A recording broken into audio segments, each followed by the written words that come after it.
Good morning, everybody. It's almost 20 to 7 in the morning. I decided to do another video that I made just a couple of days ago, but it was again 4:15 and it was very light, but my phone doesn't pick up that light spectrum, so the video looked really dark and I didn't want to do another dark video, so I thought I'd start all over again. However, I don't have much time, so I'm going to go through this as quick as I can. So consider this as part 3 of my journey to whatever it is I'm discovering I'm doing, and that would reveal this by the end of this video anyway. Hopefully this microphone is working as well. Alright, so to start with this morning, I have obviously things have changed on my table here, on my potting table, because a lot of things that I sowed have sprouted, thankfully, like my chamomile, my catnip, lobelia over there, a long way off, so hopefully I'll be able to get something out of them this year, and my marshmallow, the beans that have survived,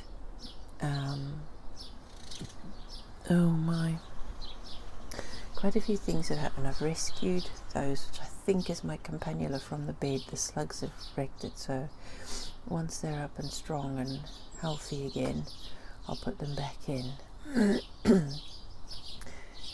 These are my sweet peas.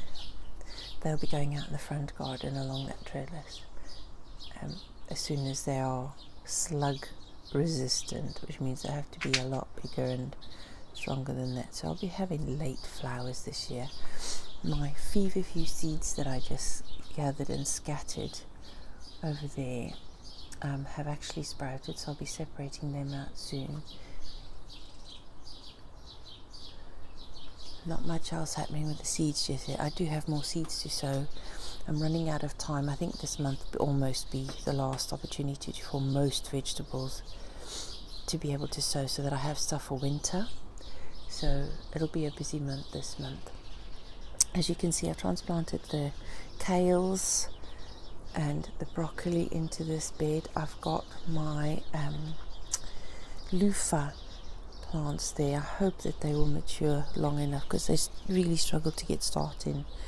So hopefully by the end of the year we can have some of our own homegrown loofah sponges. Everything else is growing really nice. It's looking a bit weird. I've moved a lot of stuff right there between the calendula and the Nero kale. I'm going to put leeks in there as well. The beans will go in there, as I've said before. So all things growing. The corn is growing nicely under there, but something is digging holes in there. I can't see paw marks from the dog getting under there, so it must be birds. They're digging up, so I need to check they're not digging up my corn.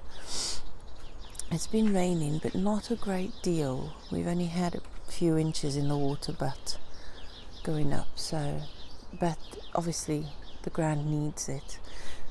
I have transplanted my sweet potatoes into that tub, so that at least come the winter, if they're not ready, I can move the tub under the cover.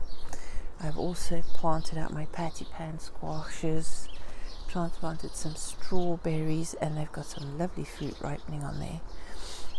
Moved pots around. Sorry if I'm going a bit fast.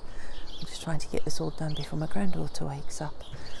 And I have transplanted all my tomatoes ready. All the cherry tomatoes are in those tubs, and the plum tomatoes in those tubs.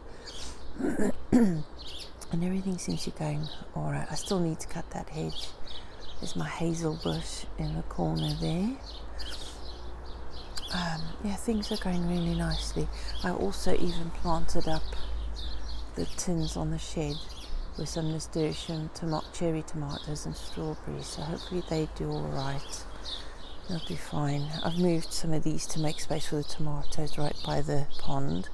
Can't wait till the autumn when we move the pond. Actually, we'll dig a much bigger pond, and not bigger but deeper, so that the swan mussels will survive a bit better this winter. I only had 2 left, and we'll have to get a way of moving the water because there's just too much algae in there, and the mosquitoes are using that to breed. Look at that bumblebee first thing in the morning. happily helping itself to the comfrey flowers. What a beautiful bumblebee, a nice brown one. Okay, we're not going to get much fruit off the apple trees or the cherry this year. Sometimes it works that way. But as you can see, I couldn't wait for the end of the year to start on this bed because I needed it ready to be used. And when I took some of, I thought, well, what I did with the tomato pots is I took some of, remember that I turned up this bits of lawn that I cut in squares and turned upside down there and then covered with a lot of wood chip.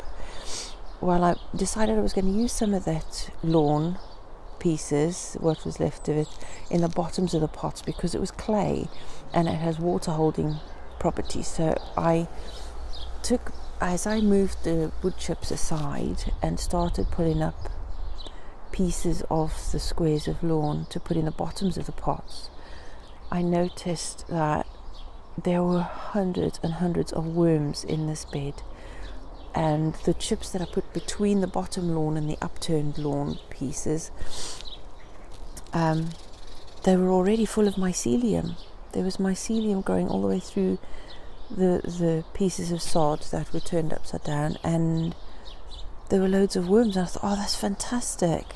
And it worked so well that by the time I'd taken all the pieces I needed for the pots, there was a very good base of soil. So what I did is I just covered that, I moved the wood bark chips back over it and then covered the whole lot with compost. It's ready now for root vegetables like this last late opportunity to plant some swede and some celeriac and parsnips. The parsnips going in the tubes, obviously they're bottomless. So for shallow rooted stuff like the swede and the celeriac, and they can just be left in there till next year, the celeriac anyway. Oh, mind you, they don't like the frost. We'll see what happens. But yeah, so this bed is ready to go as soon as I can get some things ready to plant. The potatoes have been earthed up and reaching the tops of the tubes already. I've put up my hanging baskets. The magpies are still coming in underneath the cover to take some of the cocoa fibre from the liners. So it's quite amazing to watch, and the birds are coming right in. I've got plants here ready, sometimes ready to go somewhere, and some other stuff ready to plant. I've got some kales there to replace those in the bed just in case the slugs get them. If not, well, they'll all go spread around in the front garden. And when it was so hot the other day, I decided for my grandchildren to be able to sit under here, and myself, I just grabbed a massive big king-size sheet and put them up there to shade the place, so it makes it easier to sit, because Mother Nature's not going to wait for me to make a cover, an awning, before the sun comes down. Nature does what it does, and I just have to make do and come up with some kind of thing. And that, well, it made a nice sheet and it made a nice cover. It can stay there until I figure something else more permanent and pretty looking. So, where am I going to sit now? As I said, I did a video the other day, but it was terrible, like quality wise. And I just quickly, before my granddaughter wakes up, want to go through those points. I wrote down a few points. I had already started writing my book and covering a lot of these things in great detail in there, but for now, to summarize it and in my head while I'm sitting out here, just to give a few bullet point kind of points about the purpose and where I'm going from now, because in the other two videos I discussed where I started from, where I am right now, and this one is about where I want to go from now. And the whole gist of it, as I've written things down and got it straight in my head, is that the purpose of doing all of this is to get us closer to self-reliance.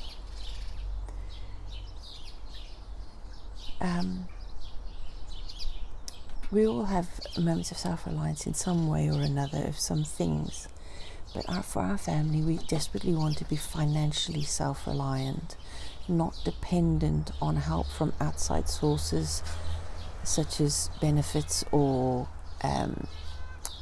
anything like that, that we're able to provide for our home and our family and gain our freedom back. Because after very many years of struggling to find our way back to freedom and self-reliance, it became clear that the system is geared to almost keep us trapped there.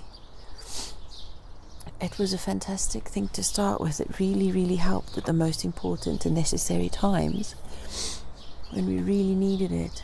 And once we tried to get off, there were so many obstacles and clauses to stop you doing that. Because if you tried one thing, unless you had a reserve of money and had a job that was going to pay wages immediately that could meet all your needs, you were stuck. You cannot get off it because you wouldn't survive. And it's geared that way. You're not allowed to have savings really, except for a few thousand, and it's only a few thousand, which would see you through maybe 2 months if you had to immediately come off. So it's a system geared almost to keep you trapped, and it's a blessing when you first have it to help out, but to get off is extremely difficult. So it's our aim to build up enough of whatever we can. So our aim is self-reliance.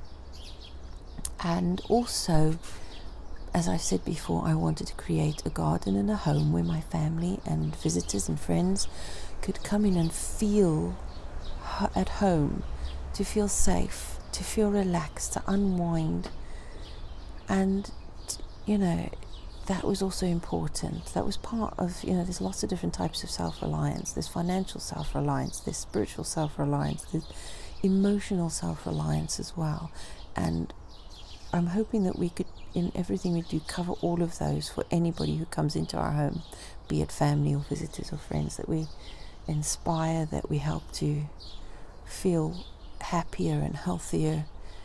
So, financial and any other self-reliance that we can to help us better function and be happier and do those things in permaculture principles as well as Christian principles, because they are permaculture is a universal principle that applies to everybody in any situation. Thinking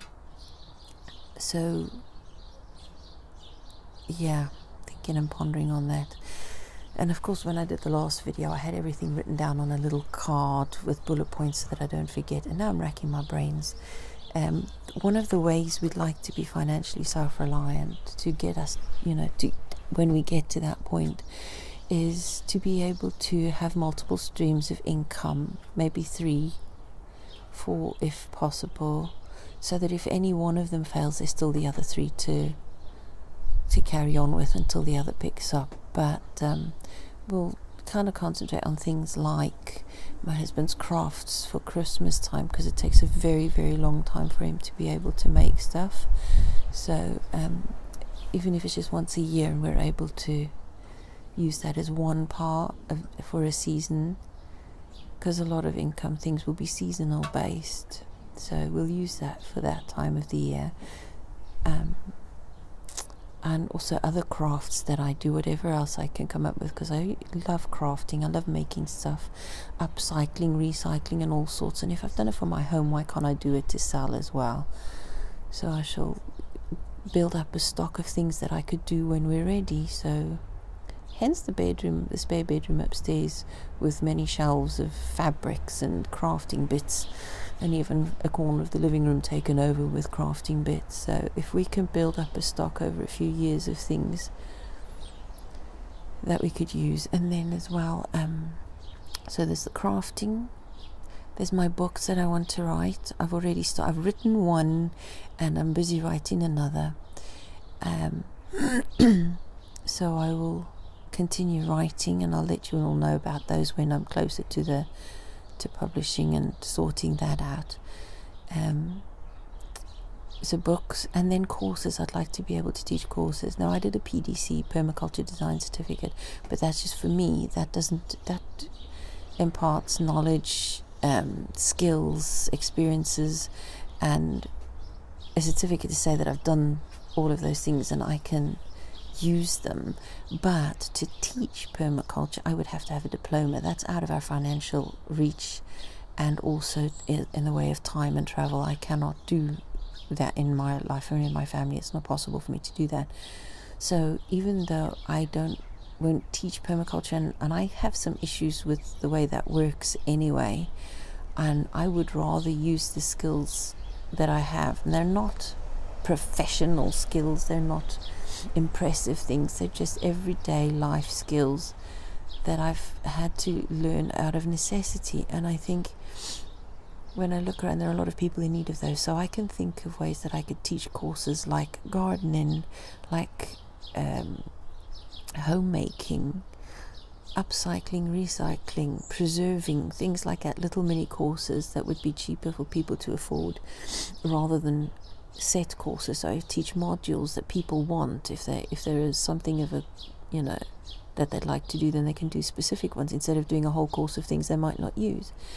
So that's something I want to think about for the future. So if I plan and create material and investigate renting rooms at the local library and that for teaching, then hopefully I'll be able to do that as one of the streams of income, as well as selling some of my excess plants, because when I sow seeds and there's too many for my garden that I could use, then maybe I could sell them as well.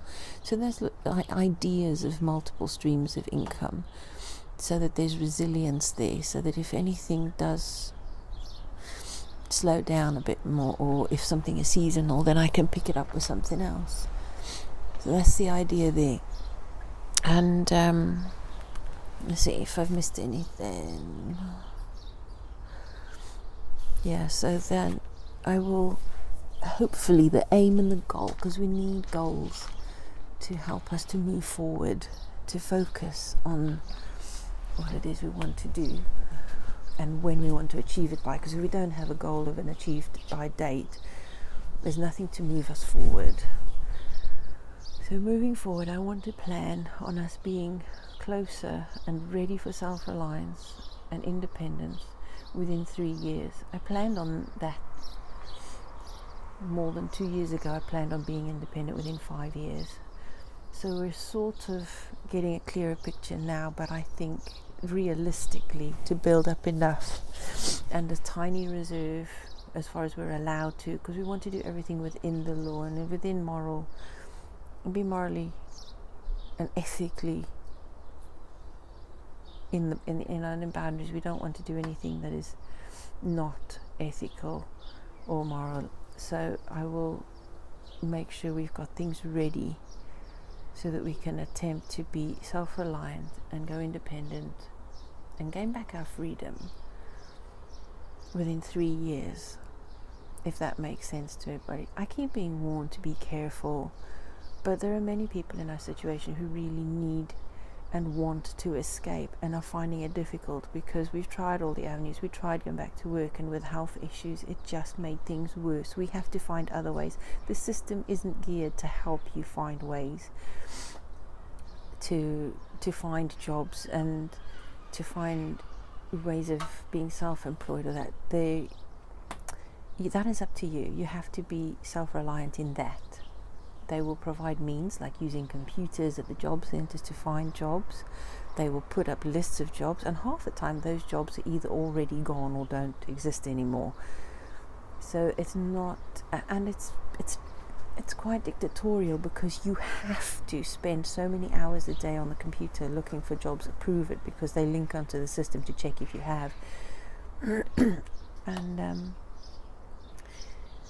so it is a kind of slavery. It is quite a horrible system, and we're desperately trying to escape it. But we want to be able to do that, record how we manage it, and if anybody else out there is in the same situation, hopefully they'll find inspiration on how to try and solve this thing for themselves, because nobody's going to do it for us. We have to figure it out ourselves and do everything that is within our grasp, and using our talents and the skills that we naturally, all of us have some skills and talents of some kind, and we can build on them. Where there's a will, there's a way. And as my motto goes, because needs must, and there has to be a better way. And I say that not in complaint of the way things are, but in searching for a way to improve things. And those are the thoughts that I'm pondering in my head and running through and working towards. So I hope that it won't be too boring, and that it would be helpful to not just myself, not just a diary of journal of record keeping for myself, but to help others and inspire others. So come along on the journey with us and be inspired on your own journeys, whatever that may be. Have a lovely day, everybody. I'm surprised I've actually got 21 minutes out of this. It's going to be a good day. Hope it is for you too. Bye-bye.